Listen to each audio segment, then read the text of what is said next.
5월 30일 화요일 목요일 정례 브리핑 시작하겠습니다. 장관께서는 미 인도 태평양 사령관을 접견하고 있습니다. 차관께서는 내부 직무 중입니다. 오늘 제공해 드릴 자료는 모두 8건입니다.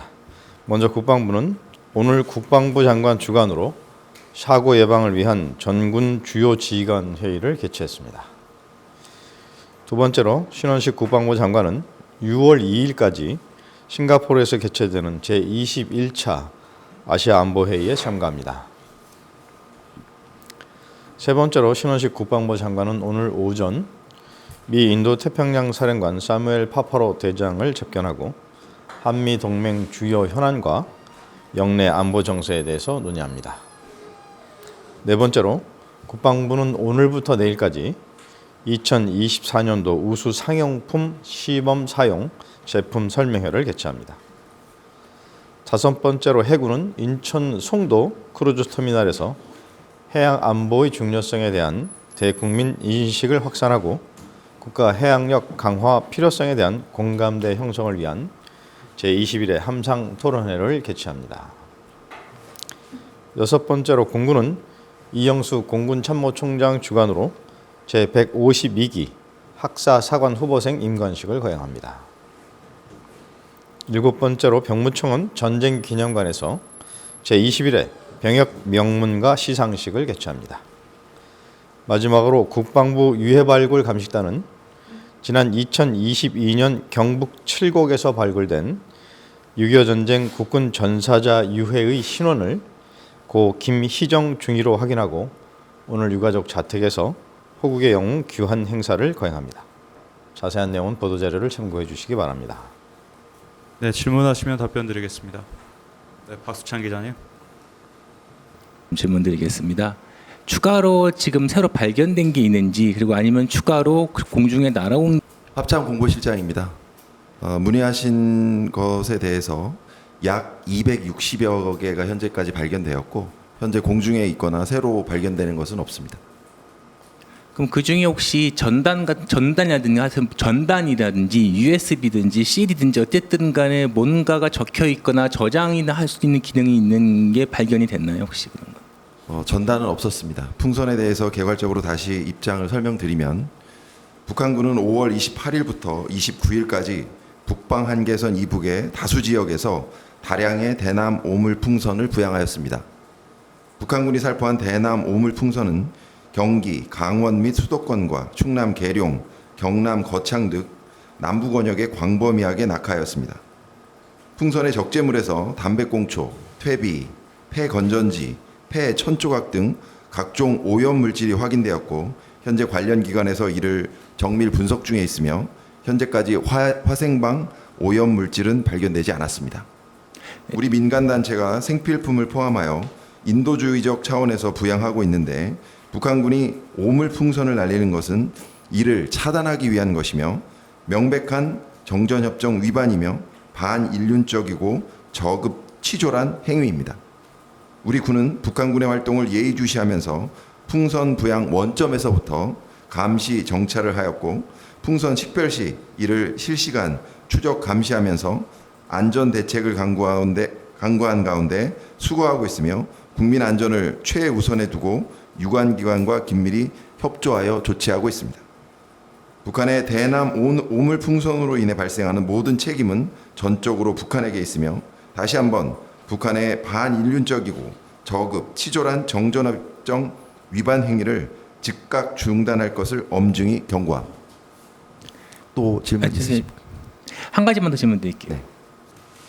풍선이 오게 되면 그거를 격추하게 되면 풍선이 떨어져서 낙하하는 힘에 의해서 그 피해가 발생할 수 있고 또 그 안에 위험물이 들어 있을 수 있는데 그것이 오히려 확산이 되게 되면 더 회수가 어려워지고 또 북한 쪽에서부터 날아오고 있는데 그걸 격추하기 위해서 우리가 사격을 하게 되면 우리 탄이 MDL 이북으로 월북할 수도 있습니다. 그러면 그것이 또 분쟁을 일으킬 수도 있고 그래서 합참에서는 상황 평가를 해서 낙하시켜서 안전하게 회수하는 것이 가장 적합하다고 판단했기 때문에 그러한 지침을 내렸고 그렇게 하고 있습니다.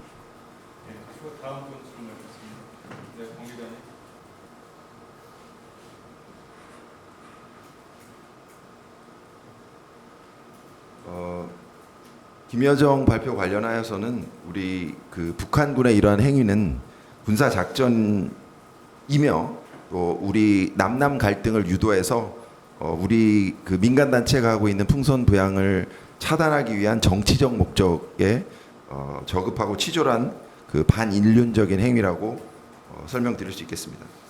오늘 그 탄도미사일 관련하여서는 그 지난번 북한 주장 군사 정찰 위성이 실패하였고 또 그 북한의 내부적인 그런 갈등 상황을 외부로 돌리기 위한 그러한 그 오물 풍선을 보내고 있지 않는가 그렇게 평가하고 있습니다. 그 대북 확성기 방송 재개나 드론 침투 같은 직접적인 대응 방안은 고려 중인 게 있습니까? 대북 그 심리전 관련하여서 우리 군은 항상 대비는 하고 있습니다. 준비는 되어 있습니다. 태세는 갖추고 있으나 그 나머지 활동들에 대해서도 필요한 뭐 조치를 할 수 있고 또 그러한 준비는 갖춰져 있습니다.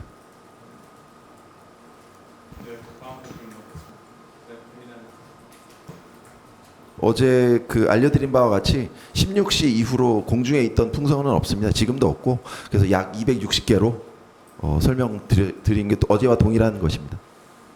여쭤보는 이유는 뭐냐면은 뭐 아까 오전에도 보도 나왔는데 경북 의성 같은 데서도 새로 발견이 됐다고 해서 그런 것들이 이제 집계가 안 됐는지 싶어서요. 뭐 이렇게 한두 개 정도 차이는 있을 수 있는데 그래서 약 260개로 설명을 드렸고요. 이 풍선 부양에 중요한 것이 기상 조건인데 그 중에서 바람 방향입니다. 그래서 다시 바람이 불게 되면 지난번 그 북한이 공언했듯이 또 풍선 부양을 할 수도 있고 또 남북 공유 하천에 또 오물을 투척할 수도 있다고 예상해서 저희는 준비하고 있습니다. 이어서 질문 드리면 그것은 제가 한번 확인해 보겠고요. 뭐 저희 군은 뭐 대비 태세를 갖추고 있는 것이 임무이니까 항상 뭐 태세는 갖춰져 있다고 말씀드리겠습니다.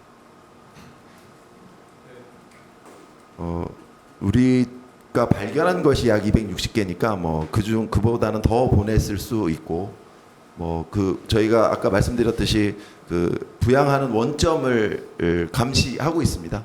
그래서 그런 그 북한군의 활동을 추적하고 있다고 말씀드릴 수 있고 일각에서 그것이 위험물일 경우에 우려를 많이 하시는데 그 약 10km 정도의 적재물이 지금 내려왔던 것이고 그것이 만약에 화생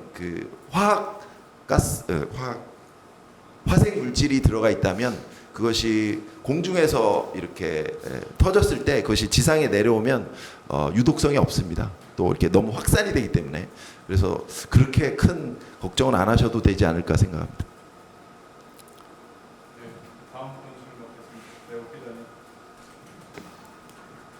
먼저 북한이 쓰레기를 버리는 거잖아요. 범죄 행위라고 생각하고요. 그러한 그 치졸한 행위에 대해서 우리는 침착하게 대응해야 된다고 생각합니다. 두 번째 질문이 뭐였죠? 첫 번째 질문. 두 번째 질문. 위험 물질 담긴 풍선을 살포할 경우 군에서 대처 방안 궁금합니다. 말씀드렸다시피 이게 공중에서 높은 고도에서 화생 무기가 폭발했을 경우에 지상에 내려오면 그 유독 그 해를 가할 수가 없습니다. 시뮬레이션 돌려본 결과 그래서 실제로 그렇게 한다면 그것은 엄청난 도발 행위이고요. 그에 상응하는 조치를 취할 것인데 현재까지는 위험 물질은 발견되지 않았고 공중에서 그 화생 물질이 이렇게 터졌을 경우에는 위험성은 없다. 지금 합참에서 말씀드린 어제 상황이나 이런 걸 고려해서 합참이 1차적으로 지금 시뮬레이션이나 이런 걸 해본 상황이고 여러 가지 다양한 상황에 대해서 합참이 대안을 갖고 있기 때문에 그렇게 이해해 주시면 좋겠습니다. 네. 근데요, 그 오늘 쏜 그 북한 10발 미사일이 유사한 항적들이 한꺼번에 이렇게 이동한 걸로 봐서 종류가 많지는 않을 것이라고 보고 있고요. 알선 방향으로 나가서 그 러시아 수출 목적이 뭐 의도가 있다고도 볼 수 있겠습니다. 기술 고도화뿐만 아니라 그런 과시용 또 판매용 이런 것일 수도 있다고 평가하고 있습니다.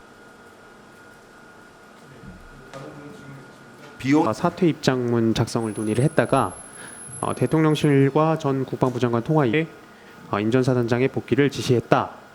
이렇게 보도가 나왔습니다. 그래서 이 부분 사실관 여러 가지 보도들이 나오고 있는데 그걸 저희가 지금 사실관계를 확인하거나 할 수 있는 데는 좀 제한이 되고요.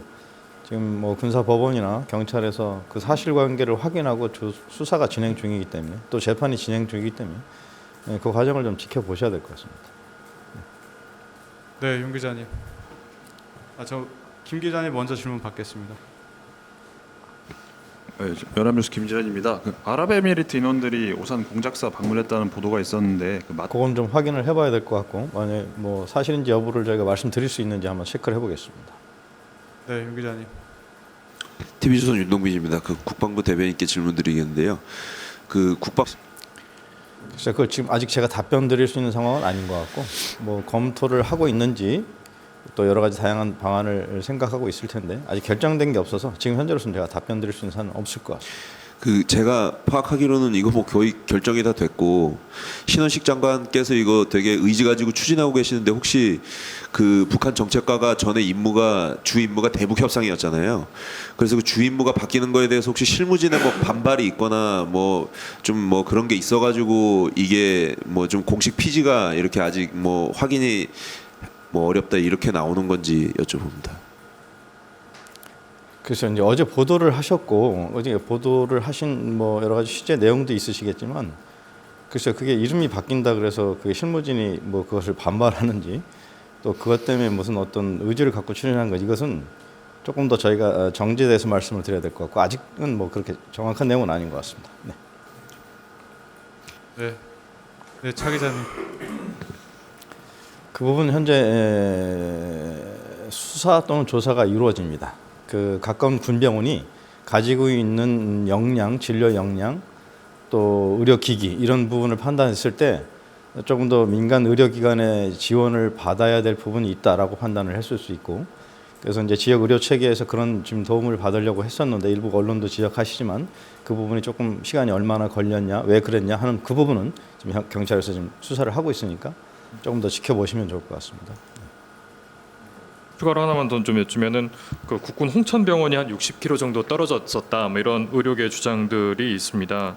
수 있는지. 네, 그것은 아닌 것 같습니다. 그러니까 군 병원에 군의관 숫자는 뭐 한두 명 파견을 했다 해서 진료가 어렵거나 그렇지 않고 이번에 군의관 파견도 군병원 또 일선 부대에 있는 군의관들을 적절히 차출을 한 것이고 그 상급 부대 외진 또는 필수 인원들에 대한 역할 분담 이런 걸 통해서 현재 일선 부대에서의 장병 진료에는 제한 사항이 없습니다. 네. 또 질문 있으십니까?